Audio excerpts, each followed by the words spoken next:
The Seventh-day Adventist Church in Zimbabwe endeavored to play an active part in fulfilling its Christian duties of helping the needy by inviting an arm of the global church through Manaratha Volunteers International to assist in meeting different needs of disadvantaged communities in the country. The government of Zimbabwe has played a huge part in the education, health, and rural development, among other areas. The church therefore sought to not just watch the government to toil on its own in these sectors, but through Manaratha Volunteers International has rolled out a number of programs that have worked to complement the government efforts. To date, 83 boreholes have been drilled around the country's dry regions, while 95 have been repaired as a way of alleviating the effects of drought.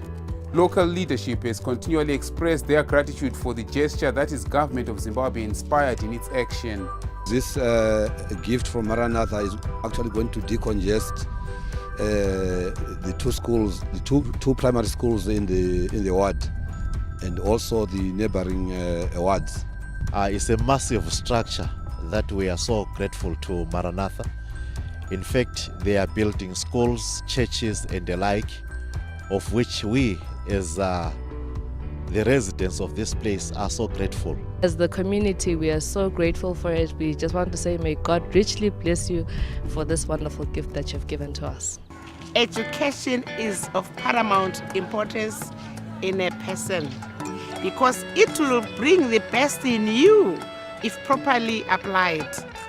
In all construction work, most of the material has been bought locally, thus working positively in promoting the local industry, while this has also had an effect of creating employment for the locals. We buy bush pumps to use for our wells, and the bush pumps are manufactured here in Zimbabwe. The pipe, the sucker rod, the brass cylinders down in the well, the pump head, all that stuff is locally fabricated.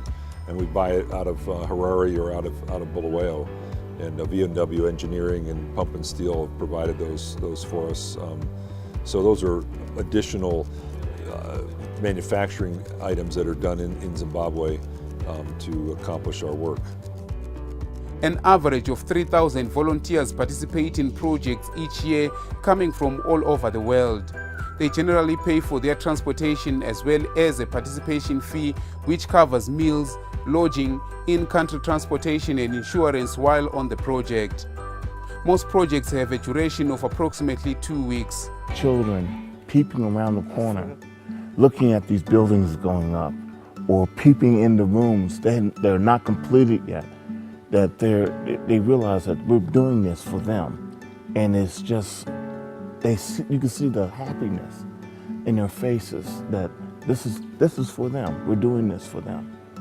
And I get a satisfaction of, because my background is architecture, seeing a building coming up from the ground up and then seeing it being occupied gives me great satisfaction. The funding for the buildings is primarily furnished by Manaratha via donors as well as participation by Adventist Laymen Services and Industries ASI. The local church provides the land and final labor and materials. In June 2010, Manaratha introduced the one-day school project at the General Conference of the Seventh-day Adventist session in Atlanta, Georgia. This project is an extension of the one-day church idea, providing a metal frame, roof, walls, doors and windows. The project launch involves 1,000 classrooms, with the first one-day school built in Zimbabwe in Victoria Falls, that being a high school and a primary school. The partnership between the Seventh-day Adventist Church in Zimbabwe and Manaratha Volunteers International is clear testimony of what can be achieved for citizens if institutions, including the religious ones, play an active role in complementing government initiatives while fulfilling their religious mandates.